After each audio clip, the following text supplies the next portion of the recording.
Hi, this is going to be a quick tutorial on how to run your own Dodgeball stream. Now I'm going to come at this from the perspective that you're using a GoPro to stream, because that tends to be what happens, but I will make sure that I point out when other stuff can be used. The first thing we're going to talk about is cameras. Now, if you do use a GoPro, something to know is that anything from the 8 and above is going to need a media mod in order for you to connect it to a HDMI output. Before that, you can do it directly on the thing. Now that will then have a micro HDMI output. So you'll need a micro HDMI to HDMI adapter, and then you can get HDMI out. One of the things you're going to need to remember is to check the sleep timer on it. So you just swipe down on it to get the options up, swipe right to preferences, go to general, and then auto power off. Set that to never, is that you don't want to use the USB output. The USB output will not charge while it's pulling the data out of the GoPro. So you can use it temporarily, but for the longer live streams that you're probably going to want to do, you can't do it because the battery will drain. If you don't want to use a GoPro, you can use a webcam that will plug directly into your computer, but you can also use just cameras. Now, one of the problems you're going to come across with cameras is that if they're a DSLR, they might have a maximum recording length that is not really bypassable.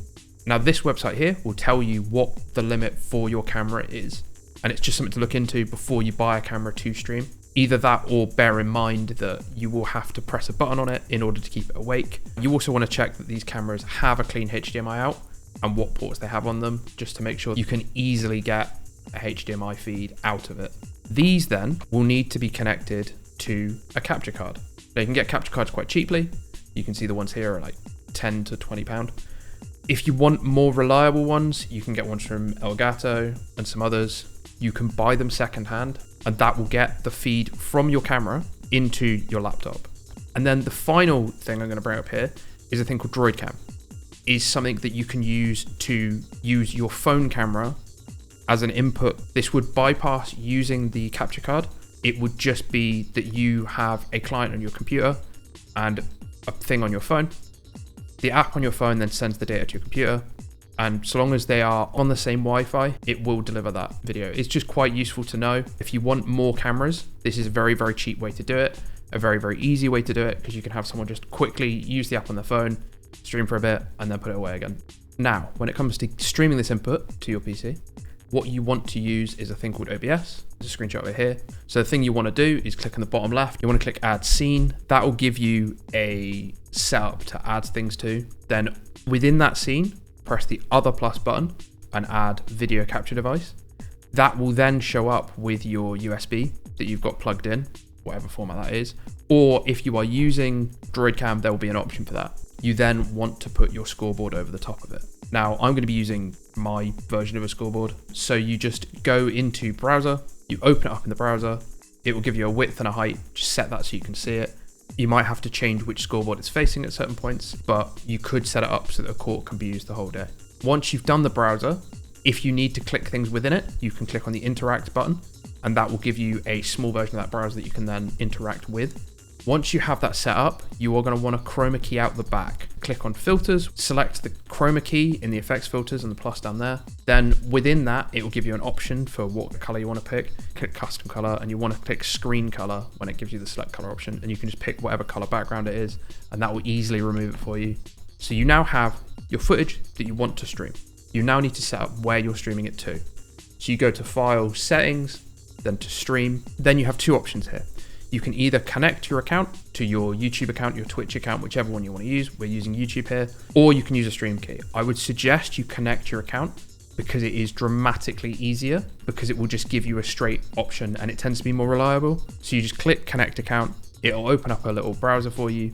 You click allow.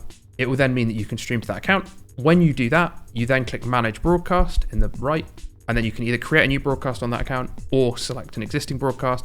If you've got ones pre-scheduled, you can just select which one of those you want it to be, and you can then just stream to that one. All you have to do then is press start streaming. If you have multiple scenes, like you can see here, I have multiple scenes, that will be stuff that you can do for if you wanted a screen for a be right back screen or something like that. You would set that up there with just a video source. It's very similar to what you've done before, just the type of source is different. What you can do is if you click studio mode, it will give you an option to select between two. And then Once you click transition, it will transition between those two, but the only one that is shown is the one on the right. The one on the left is what you are going to transition to. It is not what's currently being shown. Now, when it comes to using the scoreboard that I've got set up, I'm going to show you one thing first, which is just how to upload an image. I'm just showing you this because it's something that gets used later on. I use this thing called post image. It gives you a link for it. When it comes to using the refereeing app, what you do is you press the settings in the top left, you type in your custom team name. So in my case here it's badges, and then you can set the colors for what badges will be. So mine's going to be green and red. And then I paste in the thing I've just uploaded, the image I've just uploaded, save that. You can see it's now added to the drop down. So I'm going to put team B as just, I don't know, pink. And then we can select which game type we want. So I'm going to put Cloth League here, and then restart the court. Now that'll make it come up on the Dodge server. So that means that this can now be used at the side of court. It's synced to this one. Here's the side of court display. You can see the wins and stuff goes through it, and you can pause, and you can, I'm going to let you figure out how to do this by yourselves. But yeah, so then you can select whether you want it to be a sideline scoreboard or an overlay scoreboard. So here we have an overlay scoreboard. Works in the same way, but that's the way that gets used. I just wanted to show off some of the extra stuff you can get with this one. You can have a website come up with live league tables, live results. The white links are also connected to YouTube videos of those games, and it's also got the latest streams, as well as having a back-end thing for the streams. So you can have a carousel of the current results at the bottom, the fixtures coming up, as well as the carousel, the league table and the wins and losses, a graph of the league over time. You can set the background to be a different color in order to make it easier to chroma key. And we've got team sheets on here, as well as score flows, which is just how a game has progressed. The team page, which is just some data on each team. And finally, the fixtures.